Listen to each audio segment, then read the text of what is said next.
آیات کې د ښځې حق بیان شو. د ښځې یو سړی به د خپلې ښځې نه ځان څومره جدا شي ساتي.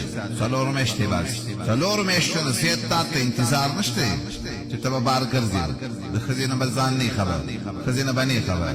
خلکو کې دا کار پکې دی. د خلکو پردی نونه راولي، پردی خویندې بیا یې عزت نه کوي، د دین نه خبر ده. کلونه کلونه تی بار تیرې د کورونه. یو عالم دی، یو سړی راغی ویل لور مې له چا دی ورکړه. هغه ورته ویلي چې دا لور دی دیندار انسان له ورکړه. ویل ولې؟ ان لم یکرمها لم یهنها.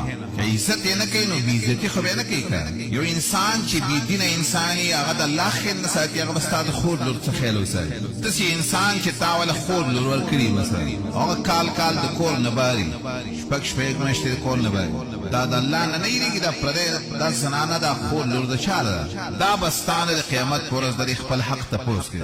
دا که څوک د دین په بانه باندې بار ته شپږ میاشتې او کال کال تېروي هم غلطه کوي، او که څوک د دنیا په نوم باندې د کور نه بار داسې وخت تېروي هم غلطه کوي. داسې چېرته موږ ته نه دي معلوم. صحابي دې خپله ښځه په کور کې پرېښودي، یا دی کال له بار ته تللی، یا د شپږ میاشتو له تللی، یا د 8 میاشتو له تللی، یا د 7 میاشتو له تللی. نه رسول الله څوک لیکلي او نه صحابه او نه د دې امت په یو چا کې هم داسې نه د رانقل شوي. که د دین په بانه باندې د کور نه وځي هم دومره وخت دله تېرول ګناه ده. مدرسې ته راشي مثلا او دې واده دې کړی شپږ میاشتې او کال کال چې دی بار دی، د شریعت خلاف کې ته کار. علي رضی الله تعالی عنه ناستو، ښځه راله، علي په مخ کې ویلې زما خاوند چې دی قوامون صوامون، ډېر تهجد ګزار دی، روجي نیسي، صفتونه یې ولو. ښځه روانه شوله. علي ویل دا څنګه عجیبه ښځه د خپل خاوند صفت یې و. شریح قاضي ورته ویل دې خو د خپل خاوند غیبت وکړې. ویل څنګه غیبت یې؟ د دې ښځې مقصد دا و چې دا سړی د دین کار کوي خو زمانه نه دی خبر. تهجدو ته ټوله شپه ولاړي، ښځه نه پېژني، ورځې روجي نیسي، د خپلې ښځې نه دی خبردار. دا ښځه یې بېرته راوغوښتله علي ورته ویې ویلې ستا څه مقصد و د خپلې خبرې؟ ویل زما دا مقصد دی که نه چې دین کارونه وی کوم او زمانه نه دی خبر دی. شریح قاضي ته یې ویلې ته د دې ښځې په خبره باندې پوه شوې، نو ته وله فیصله وکړه.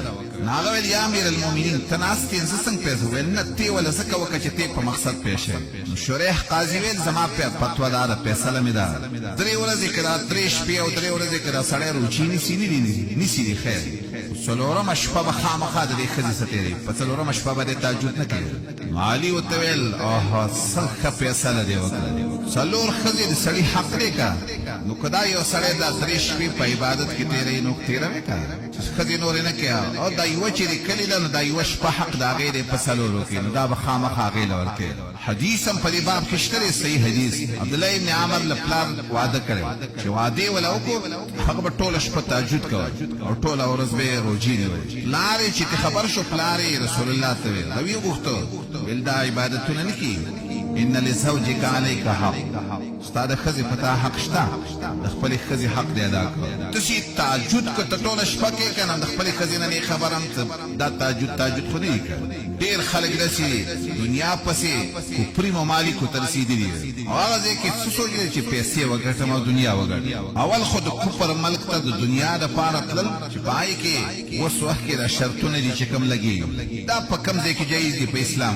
داسې ممالکو ته خلک روان دي داسې ځایونو ته د هغې د دین هېڅ پته به یې نه لګېږي. که ته یو اسلامي مملکت ته ځې که چې هلته ته کال تېرې په دنیا پسې، دا تا ته چا اجازت کړې ده دې خبرې؟ قرآن او حدیث موږ ته دا نه وایي چې ته کلونه کلونه بار تېروه په سعودي او په بل ملک کې او ته دې ښځې دلته پرېږده.